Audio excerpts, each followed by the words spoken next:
Another artist has come out with more allegations against him, and this time it is a shocker to a lot of people. It's Joseph Bruce, better known as Violent J of Insane Clown Posse. This is pretty much within the last 48 hours has went from bad to nuclear shit bad. So most of it started around Violent J's current girlfriend, Sarah Rusi, who is an online influencer. You've probably seen her TikToks of her making, like weird drinks, dinners, whatever the hell. And pretty much she's been revolving her content around, like, loving ICP, all that stuff. It's weird.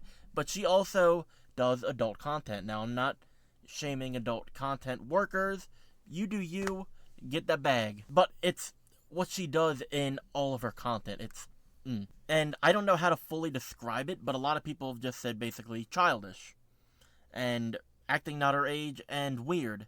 And yeah, if you look at her TikToks, you can definitely get that idea. It's very weird to watch it. And along with all that weird acting, the jumping, like the weird talking, all that stuff, she's also cosplaying characters like Wednesday Addams and Kyle and Cartman from South Park, and still being weird, like in that uncomfortable way, and it's like, what are you doing?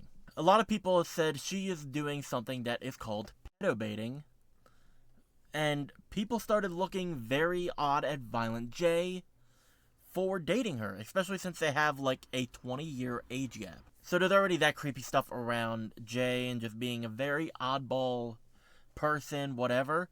And it only got worse when, in the past 48 hours, a radio show call from 2000 started making its way around. Some people keep saying 2011, some people keep saying 2000, but if you listen to how he talks in like 2011 to how he talked in like the 2000s, it sounds more like 2000, because you gotta think, in 2011 he was still gigantic, and he had a definitely different voice. This is like, it sounds around the Bizarre Bizarre era, so I'm going to say 2000. Where, in this radio show call, a full 3 minutes, he is talking extremely inappropriate with a 16-year-old who called in. It is disturbing as hell, and he kept bringing up, like, at least 2 or 3 times how she's 16, and like, the stuff they talk about is disturbing. I'm not going to talk about it on here because I don't want to get this video taken down. But in that, like, within the first minute, if I'm correct, he talks about he's got cases pending. What does that mean? This is 2000, mind you. This is still first deck ICP. This is like 25 years ago. And he even talked about making her pregnant. This was apparently brought up a couple years ago in 2023, but basically nuked from existence for then, because I had not heard of this radio show until like just starting to see it on TikTok blowing up. And I just want to say, as soon as that girl says she's 16, the radio show people should have cut the call. Jay should have ended the call. Everyone in that room should be shamed, because that's fucking disgusting. There's also been other allegations of him being inappropriate with other minors throughout ICP's career. Some of them being in the 2010s, some of them being in the 90s. Like, apparently this has been a thing for a good minute, and now a lot of people are coming forward being like, yes, he was very inappropriate and all that stuff. Like, ugh, god damn, that, like, started a fire. Now it's like, I'd say allegations for that because it's been multiple people here and there. That's not as really set in stone, especially when you put that against the radio call. That's like, okay, that's a bit alarming. No one knows 100%, but goddamn, this is bad. And I will say, I do like that TikTok is the ones taking accountability, because it seems like any other place they're trying to sweep it under the rug again. Some people on Reddit that I've seen, I've actually left the Juggalo group because of this, because at this point I'm like, never like labeled myself a Juggalo. I labeled myself a fan of music. But there's people on Reddit being like, I don't care, I'll still listen to the music, doesn't bother me.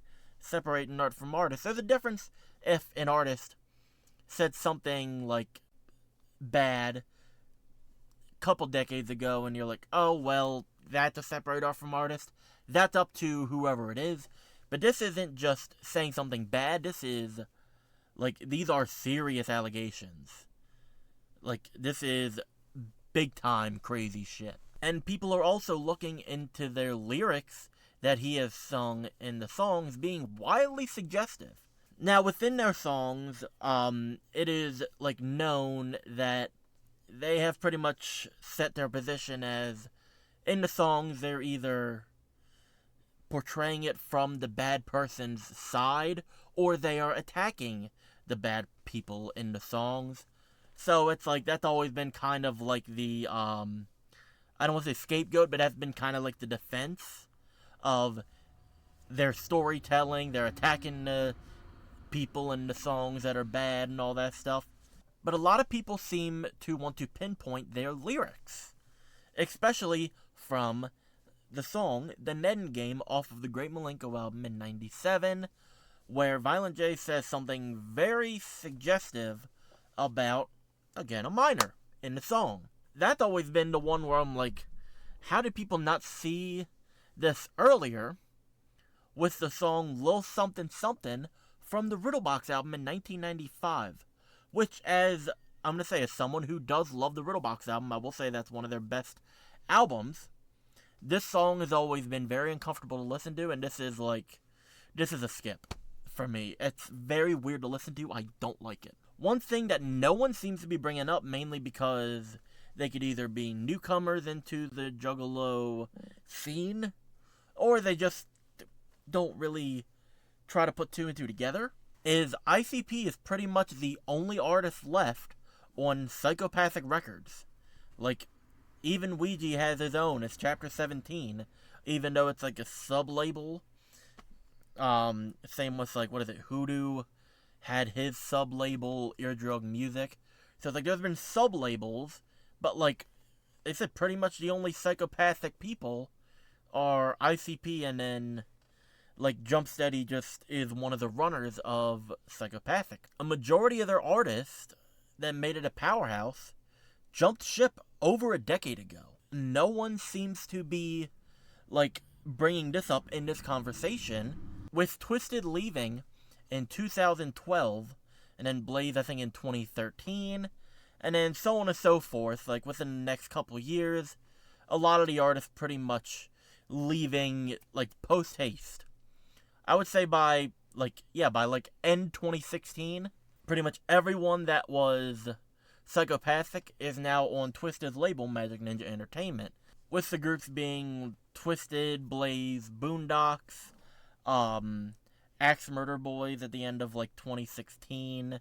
It was announced that they joined MNE and all that stuff. The ROC, pretty much a lot of the powerhouse people within Psychopathic jumped quick.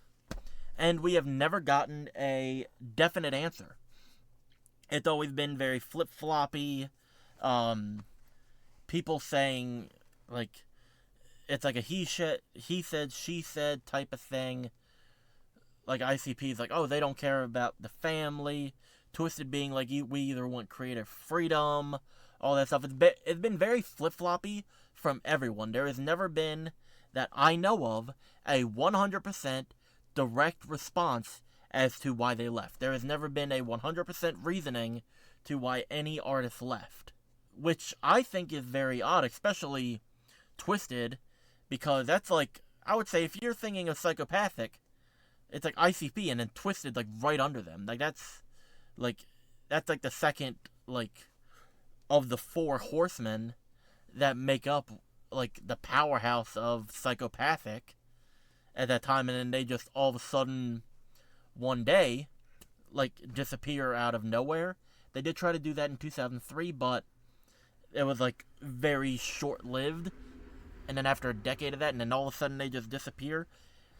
Some people speculate that it's, like, bad promotion, creative differences, blah blah blah, but no one's been 100%, it seems. And within all of that, Violent J seems to be the main problem, still being very hot-headed, being one of the only people really bringing up, like, Magic Ninja, Twisted, Blaze, etc.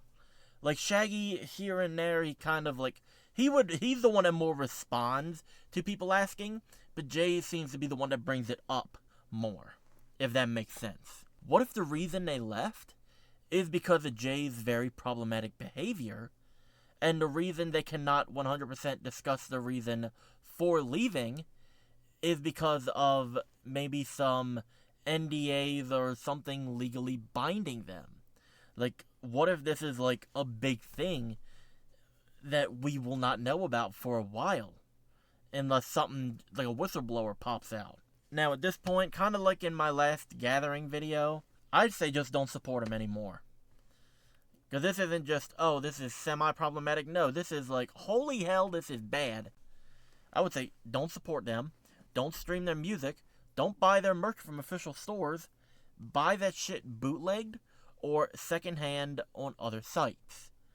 Because this is very bad, and no one's talking about it. No one on the psychopathic side has brought up anything about this. And this has been, like, these allegation things that started about 4 days ago or so, like, in full speed.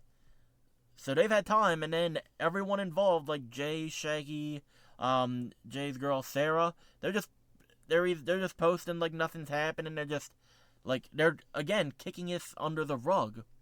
And this is something that it's like they should be, like, right on this immediately.